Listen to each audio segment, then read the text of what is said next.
আসসালামু আলাইকুম।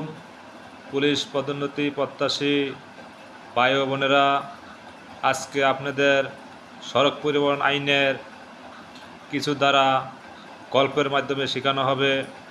গল্পটি হলো, রহিম নামক ব্যক্তি তার জরাজীর্ণ বা ফিটনেসবিহীন যানবাহনটি রোডে নামাইলে সার্জেন্ট বা এসআই উক্ত গাড়িটি ধরলে গাড়ির কাগজপত্র বাহির করিয়া দেখে গাড়ির ফিটনেসবিহীন, তাহার সতুত্তর ড্রাইভার দিতে পারে নাই। এই ক্ষেত্রে যেহেতু ড্রাইভার ফিটনেসবিহীন বা ঝুঁকিপূর্ণ গাড়ি নিয়ে রোডে নামছে, সেই জন্য তার কি অপরাধ প্রশ্নে জানতে চাওয়া হয়েছে।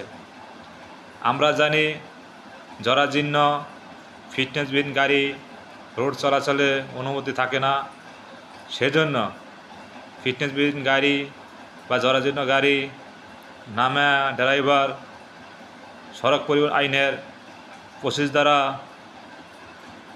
ধারা এবং সড়ক পরিবহন আইনের 75 ধারায় অপরাধ করিয়াছে।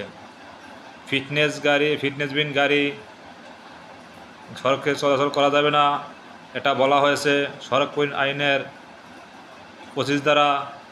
এবং যে ব্যক্তি ফিটনেস গাড়ি চালন করবেন, সে ব্যক্তি সড়ক পরিবহন আইনের 75 ধারা মোতাবেক শাস্তি ভোগ করবেন।